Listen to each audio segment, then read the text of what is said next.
Good evening, everybody. It's just wonderful to see you here. Welcome. Welcome back to Temple University, your home.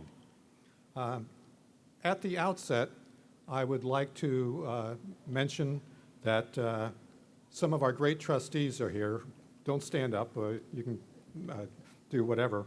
But Marina Katz, Tony McIntyre, and Barry Arkles, all great donors in their own right.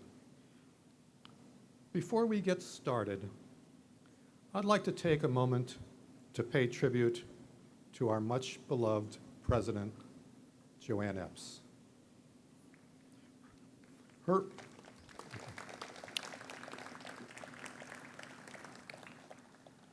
Her nearly 4-decade legacy as an exceptional leader and as a passionate advocate for access and excellence for all students has had a profound impact on our university.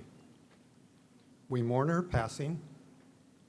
Let us honor and remember President Epps with a continued commitment to the values she held so dear. And one of those values was philanthropy. As those of us who worked very closely know, firsthand experience, Joanne was very, very stingy with university funds. But she was so generous with her own personal funds on behalf of Temple University and especially students in need. Although our hearts are heavy, I'm delighted to be here with you to celebrate and express gratitude for your loyalty to Temple's mission, a mission President Epps helped to chart. It is especially significant to host you in O'Connor Plaza, where the impact of philanthropy literally can be seen all around us. Our former chair of the Board of Trustees, Patrick O'Connor, very generously provided the funding for this wonderful plaza, in addition to his other significant philanthropy to benefit Temple. Donors shape the future. You provide support for facilities and programs. You provide boundless access for talented students, very talented students, who might not otherwise have a chance at a quality education. You provide resources for gifted faculty, inspiring the next generation. You are the visionaries.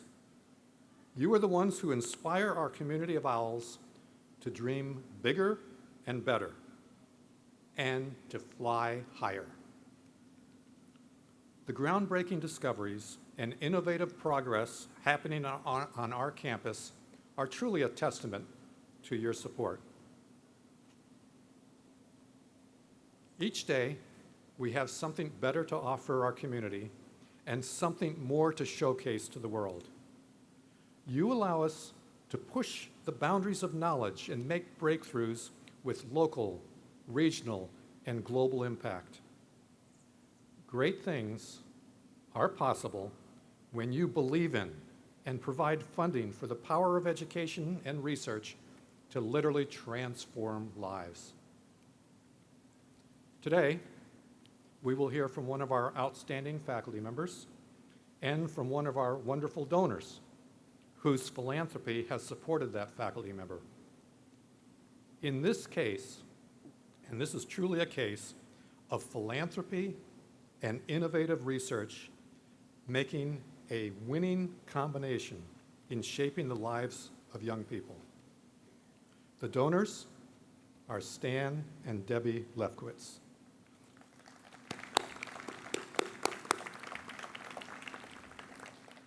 They have become legends, truly legends in their own time in their devotion to our university.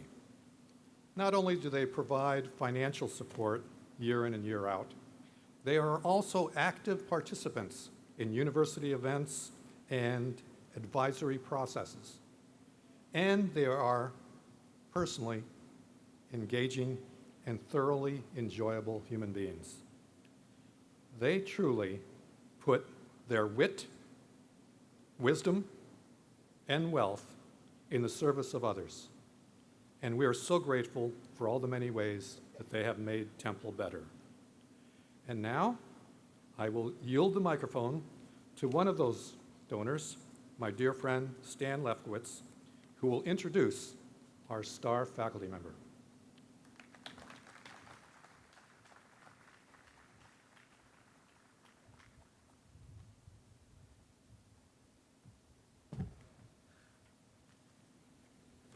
Thank you, Dick.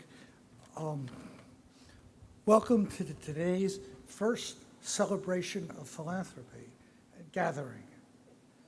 I don't have to explain to this group the value of giving. When I was a student many years ago, we had 400 students living on campus. There were 2 air-conditioned classroom buildings. Now there are more than 10,000 students living on or near campus. Our university has grown dramatically over the years. It's not just the big gifts like the Charles Library, the Resnick Center, all these other new buildings behind me, but it's the small gifts that help scholarships or various funding projects to make the undergraduate and graduate student experience important. We, by the nature of our group, are Temple's past, but what we do is strive to make Temple a better place for current and future students, to give them the opportunities to achieve the successes we have had. Our supportive research attracts faculty superstars of the future. As you know, Temple has had in the past and currently has many superstars among its faculty and alumni. I am honored today to introduce our friend Kathy Hirsch-Pasek. We met Kathy about 20 years ago when I heard her speak in Mittenhall on how babies talk. We became fascinated by her message and its practical effects on learning. For those of you who are parents and grandparents, you know how important play is in the learning process. Her work has expanded enormously, and she is recognized internationally for her work on child learning and play. As you know, Kathy recently got a $20 million grant. I know it says 19.98, but it's, in my world, that's $20 million. And at the announcement, I got a note from Dean Deeg of the College of Liberal Arts, who wrote to me saying, so often, work by academics like himself seem to have little effect on the world outside the academy. So it's especially gratifying to see the kind of impact Kathy's work is having. As you know, Tempe, we have supported Kathy's work for a long time. She's now a senior fellow at the Brookings Institution. Her groundbreaking work in psychology and education is making an indelible mark on the world. Kathy is a disruptor. She'll toss things ups and downs until she gets what she wants. She's dedicated her work to changing the educational status quo. The research that she and her collaborators do helps children develop life skills.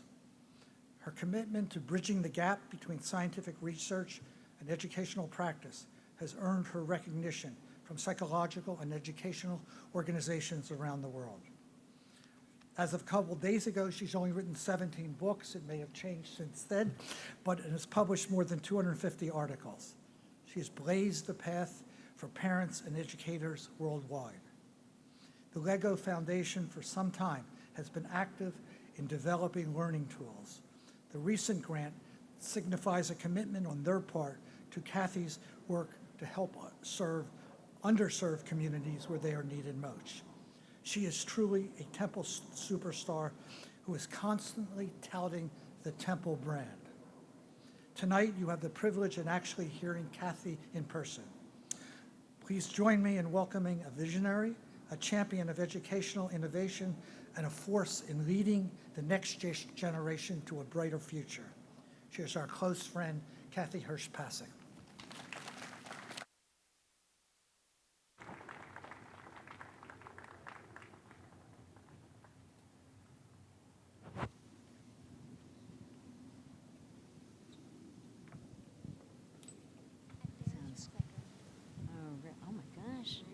so prepared. I love this. All right. Well, thank you, and thank you, Stan and Debbie. How do I possibly thank you enough? I do want to tell you guys that I apparently have no signal up here. Is that what I should have? That's okay. Now, I'm fine. I can probably just go on and tell you what's in that, but I would go way over the 15 minutes that they said, please do not go over 15 minutes. But let me start with our active playful learning by giving credit where it's really due. I'm not really the superstar. Back at that table, over there, Molly, Michelle, Elias, will you stand up? Okay? They're just part of the team that makes all of this happen. Things like this don't just happen. They happen with students who bring you wonderful new visions, with people who work hard every single day to make the dreams and ideas come true. And through the students who work with us and who come into our lab now, see if I get it right, Michelle. We about 20 strong, 25 strong, and we have people who come from all over the world in our lab. We have someone who joins us every week from China, someone who joins us every week from Iran, somebody who joins us every week from Spain, and I know I'm missing many, many others. So it's the team, and I really wanted to let you know that up front. I also want to dedicate the talk that I'm going to give today on active playful learning in and out of school to my friend and your friend, Joanne Epps. There's nobody in the world, honestly, who believed more in Temple, believed more in our mission, and believed more in the work that I do and my lab does than Joanne Epps. I had the pleasure of knowing her for many, many, many, many years, and what a pleasure it was, how lucky we were to have her here. I also want to dedicate it, I don't know if you all know this, but there was a former postdoctoral student once at Temple University named Katie Carico, and Katie moved on to then go to Penn from Temple University. Let's hear that, guys. From? A little bit louder, please. I want them to hear it all the way at Penn. Okay, so it turns out that this week she just won the Nobel Prize. That's right. And you should know that she was a woman who had a crazy idea. And a friend of mine down at Penn, true story. It's written in the New York Times, so it's got to be true, right? So a good friend of mine was listening to her when she was talking about her insane idea, of mRNA. And he was the first one to give her a job.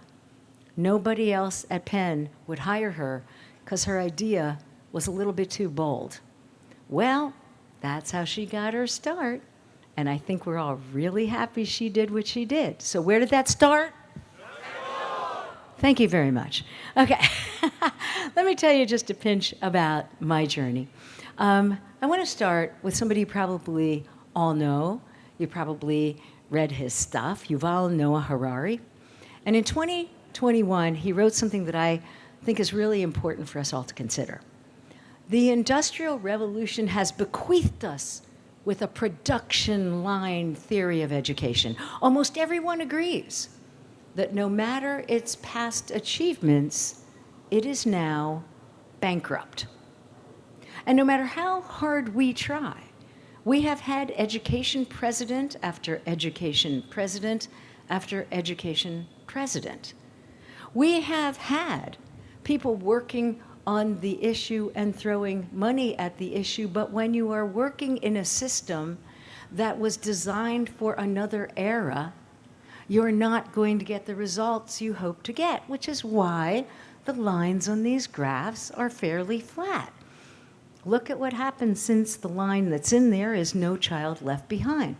I bet you see a real slope going up, right?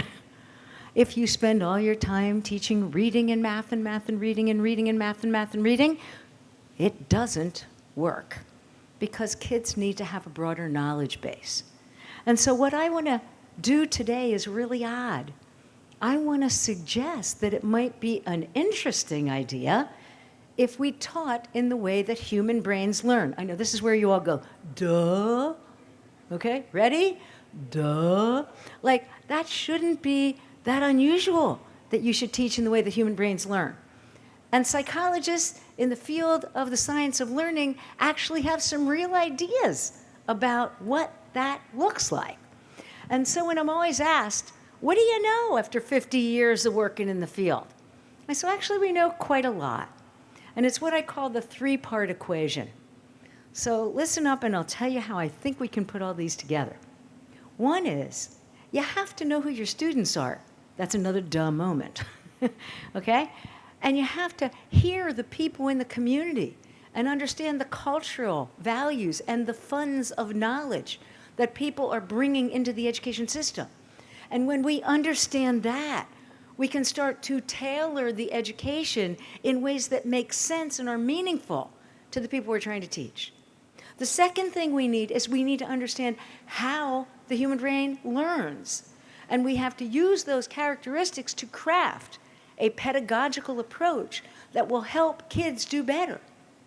And third, and very important, we need to rethink outcomes. I ask all of you, you can yell your answer out. I'm going to give you a choice of A or B.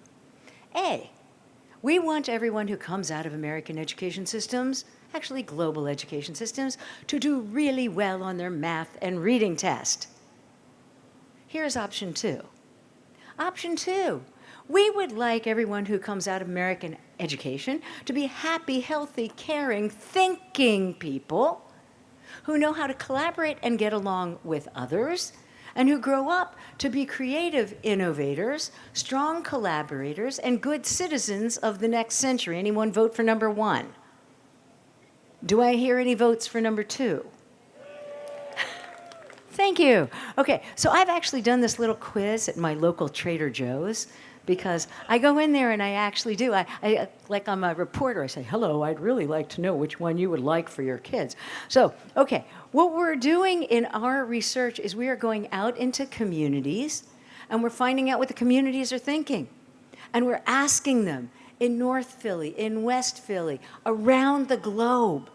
We're saying, what's important to you? And we're actually engaging them in conversations and co-constructing what they might want in their communities and in their schools. And we're designing it together. It's a co-designed system. Then we work on how children learn. What do we know? I know this isn't going to sound anything like the modern school system, so please be ready. Don't fall off your chairs, right? Actually, we learn better when we're active, not passive. Now, I want you to think about school, sitting in the rows, right? Listening to somebody just talk to you. It doesn't work. Human minds need to be active. They need to be engaged, not distracted. They need to know something meaningful, which is why I say it's so important to go out with the community. And we learn better when we're social. Do you know what we've learned in the last few years? Amazing. When you are having conversations with little kids, it's actually building brain structure. I'm not kidding. And it's building brain connectivity. We learn better when it's iterative. You know how those kids who want to hear the book over and over and over and over and over? Okay, I've made my point. All right, so the point is it needs to be iterative. You change it just up a little bit, right? And then the last thing is, well, let me ask you guys. School, what's the first word you think of? I heard it out there, I heard it. Most people say boring. Isn't that sad? That the first thing you think of, the first word that comes to mind? You can actually do this as a survey, and you actually get the answer. That's it. Okay, why can't it be joyful? Why can't you learn and have fun at the same time? Actually, you can, and you even learn better. So that's the how of learning. And then I want to challenge you all to think about what are the skills. Please raise your hand if any of you are in business. Anyone? Anyone up here? Okay, we got some business people out here. All right, well, it turns out, working with a friend of mine who was Peter Drucker's protege, we came up with a suite of skills that you find both in the science of learning and in the business community. This is what they're asking for. But we're not training our kids to have those skills.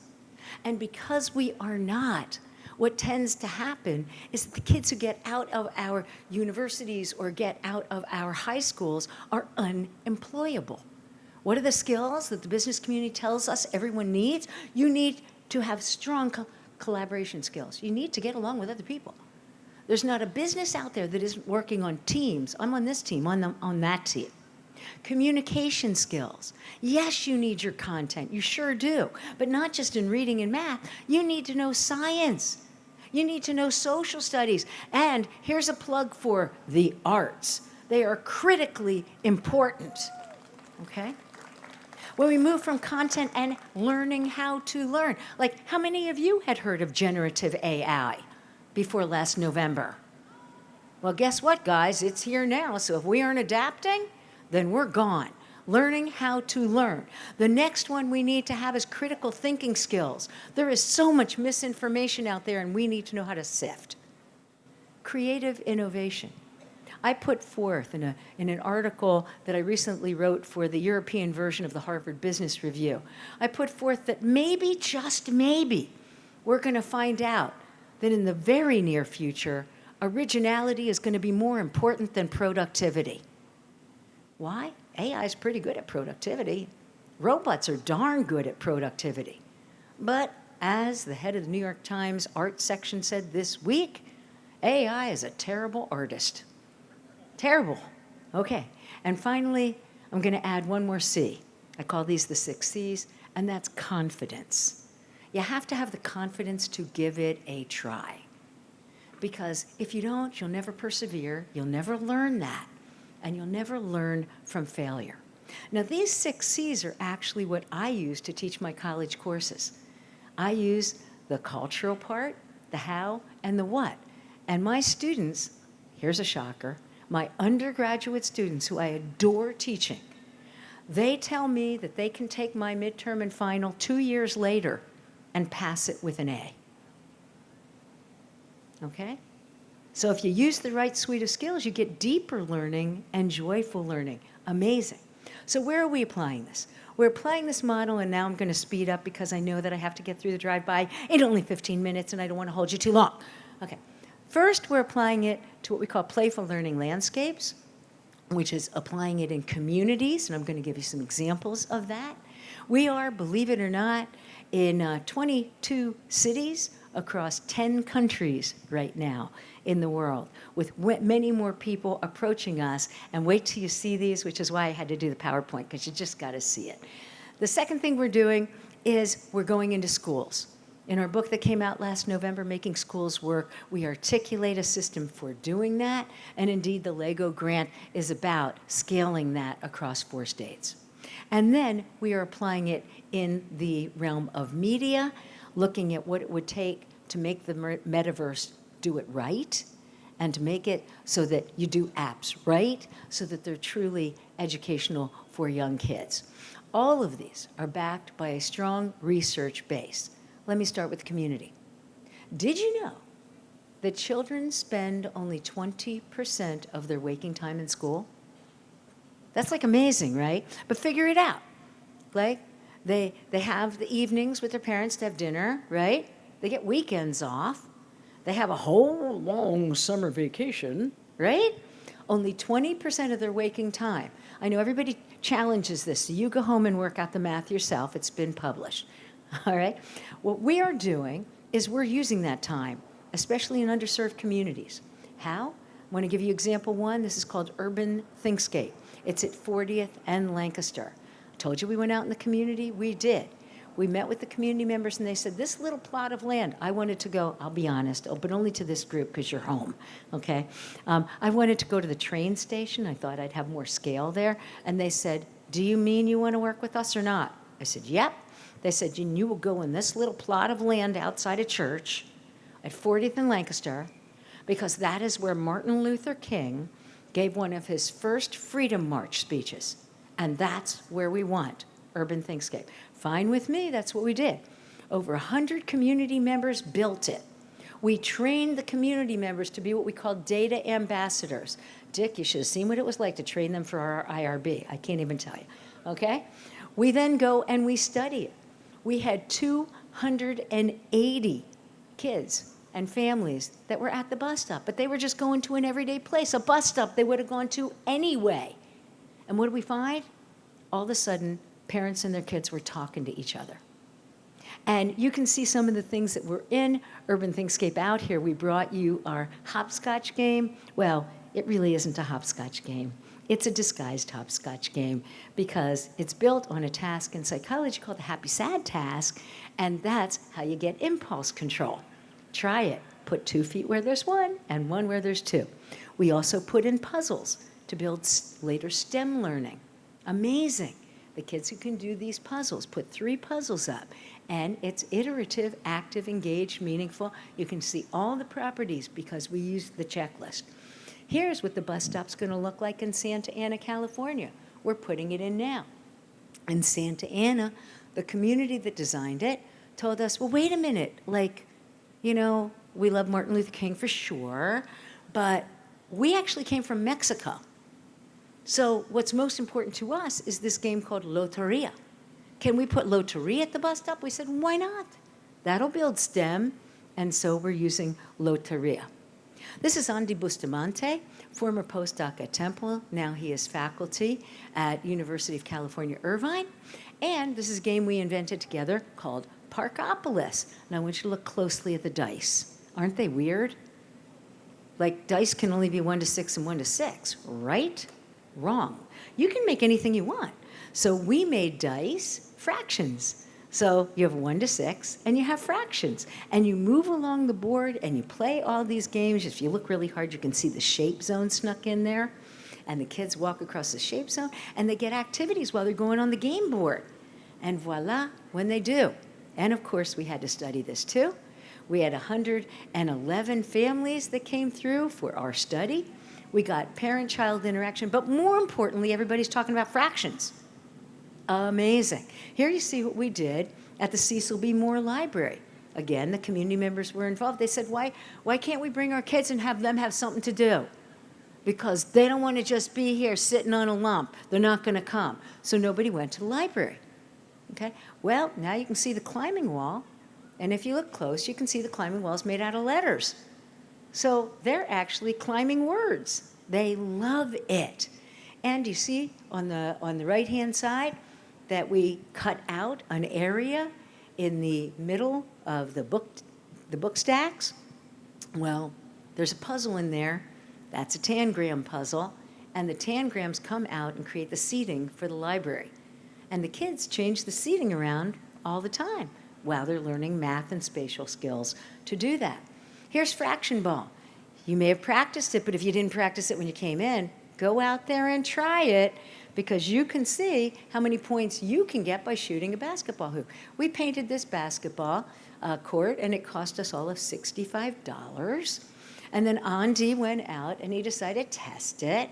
And it turned out that when he tested it on a 4 PE sessions, got it, 4, 15 minutes each for 4th to 6th graders, all of a sudden the kids passed standard tests of fraction decimal conversion. Unbelievable, right? The teacher told us she had like 2 weeks free because it was unbelievable. Okay, here's what we've just put into Bright Horizons. In fact, on Friday, I'm going to get the data back from this. I don't know if my team knows the data yet. You know it, guys? No? Okay, we're going to find out on Friday. What you see is a literacy, and you see a STEM activity. In the literacy activity that's on the right, it's a story wheel. But one story wheel is for the who, the next one is for the context, the next one is for the conflict, and the next one is for the resolution of the story. Then get up and tell me what your story is. But what are they learning at the same time? This is all designed around what we know about narrative structure. So the kids are really learning, but this is preschool, I get it, but they're learning what they're going to have to do in a 5-paragraph essay, sorry. Okay? And then you see our Dance Dance Marathon game where they dance out patterns. The patterns are specified by the person in the back. And then the person here you see, Caitlin, who's one of our students as well, and she's going to dance out the pattern that is suggested. Incredible. 3 of the schools got the story wheel. 3 of the Bright Horizons got the Dance Dance Revolution game. And on Friday, we'll know. Do the Dance Dance Revolution kids learn more math? And do the people with the story wheel learn more literacy, ta-da, stay tuned. Okay, here's what we're doing. This is a Santa Ana mural. And what you see here is we went to again, into the community. What do you want? What do you like? And they told us about the places in Santa Ana that mattered to them. We drew it in, and then we made it into a nice spy game, right? Here is what it looks like, the murals in Bright Horizons. Here is one of our newest projects. I'm so excited about this. We were invited into homeless shelters. And this is what parents in homeless shelters designed with an artist about their dreams and their wishes. And now that it's in a mural, the homeless shelter is going to actually make those dreams come true. Buying a jump rope, making sure they have a garden. Isn't that amazing? Finally, they have agency even in the homeless shelter. So through our work at Brookings and at Temple, Playful Learning and the Playful Learning Landscapes Action Network, we've developed playbooks, so this can be done all over the world. They're in Portuguese, they're in Spanish, they're in English. I understand the Chinese version is done. It's going to the printer. So we're kind of happening, and it's really been fun to see how this works all over the world. We've also created metrics so that when we go into cities, we actually have a way of testing whether it's making a difference. In schools, the same three-part equation is creating what we're calling a new pedagogical mindset. And so far, our pilot results are very promising. Suburban Philadelphia, a relatively affluent school in Westchester. Well, you know Westchester, so I'll just tell you where it is. It was really incredible. It was in the kindergarten through first grade. And what did we find? When they used our methods that we co-designed with them in playful learning, and we used active, engaged, meaningful, social, you'll be able to tweet this later for sure, okay? What you found? 13% increase in children's reading above grade level. They didn't even have room to move up, and they moved up. 20% decrease in referrals when we were looking at OT referrals. And, get this one, a 79% reduction when we were looking at special education. Why? Because these methods are so much more inclusive, and the teachers are happier. So we went to Western Michigan. Elias was part of this project. And in Western Michigan, the small school district, 78% Hispanic Latino, 95% were on free lunch. We tried a thematic-based instruction rooted in the 6 C's and using the active, engaged, meaningful. And when we did, believe it or not, first grade standard scores went up in math. It was amazing. We weren't even teaching them that, and it went up. And in the 6 C's, they did better, and the teachers are raving. And so the state of New Hampshire passed a law. Now, believe it or not, we have a law that's been passed in New Hampshire, Connecticut, and Oklahoma. Isn't that amazing? To try to get more playful learning to happen. Here in New Hampshire, we're working with 31 kindergarten classrooms. This was Elias's dissertation. We're using an embedded coaching model, and we're finding incredible increases in play-based learning, and we're seeing that as the students are behaving in classrooms, they're more collaborative, they're more talkative, they're asking more questions, and the teachers want to stay teaching because they love it so much. We're now going to go into 4 different states. Wish us luck. This is part of the $20 million grant. It's just a little bit big, right?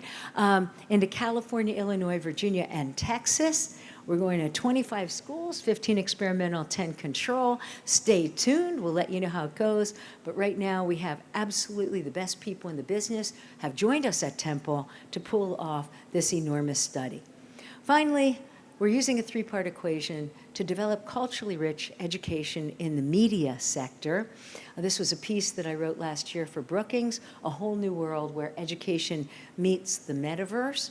We're also working with Sesame Street, with Encantos, with a lot of the companies that you probably do know, Nickelodeon, to try to see how we can bring the very best science about how brains learn into what they're using for their media products. Again, publishing in this area so that the students are all getting publications and they're getting translational research practice. So you see, my message is a simple one. It really boils down to a three-part equation. Let's care about the funds of knowledge and what people are saying out in the community. Let's teach in the way human brains learn. And how about if we train people on the skill sets that they're going to need not for yesterday and not even for today, but the skill sets that we will all need tomorrow if we're going to thrive in a 21st century economy. I do want to thank Deb and Stan, because when I first started on this journey, let me tell you, when you said the word play, it was a 4-letter word. And I kid you not. When I gave a talk in Florida once, I was literally, somebody walked up to me and said, by the way, we know what you do, but the governor might show up. Please don't use that word. Okay, I'm serious. Could I lie about this? You know, even when I started on this journey, I thought it might be important. And Deb and Stan said, wow, that's a bold one. But they stuck with me. And they said, give it a try. And they supported our students. And that's what all of you can do. You know, take a bold idea and say, you know, we want to give it a chance. Because if we give it a chance and you win, you can win so big. And you guys, every one of you will be the starter dough for that amazing idea. And who knows? It was a postdoc from Temple who just won the Nobel Prize. I also want to thank Roberta Golenkoff and all the funders that we've had. And I want to thank all of you for taking the time to listen. Appreciate it.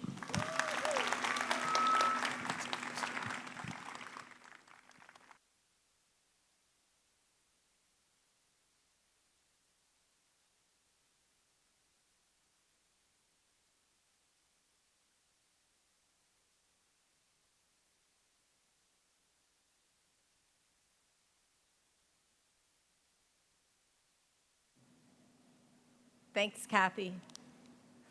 We're so proud to be the home of such important work, and we look forward to following your progress on understanding childhood learning. As Kathy mentioned, this project would not be possible without many donors, both large and small, who have supported her work throughout her time at Temple University, including, of course, our dear friends and Temple boosters, Stan and Debbie Lefkowitz. Now, every time we step on a piece of Lego, it'll still hurt, but we'll be reminded of the great work that you're able to do because of them. For those of you who don't know me, I'm Mary Burke, Vice President for Institutional Advancement. We're gathered here tonight to celebrate the collective power of individual philanthropy. You have each played a role in everything that Temple is able to achieve for our students, through our faculty, and with the greater community. I've been here a relatively short time, but I've been amazed by how universally understood and strongly embraced Temple's mission of access to excellence and opportunity is amongst our alumni and friends. Your gifts sustain that mission and make it stronger. I'm honored to be in a position to say thank you for joining us here tonight to kick off Homecoming and Family Weekend, and for your generous support of Temple University. As we share in this week of Temple Pride, we acknowledge that the spirit and legacy of President Epps are deeply woven into the fabric of the cherry and white. We invite you to stop over and share your sentiments and celebrate the life of President Joanne Epps.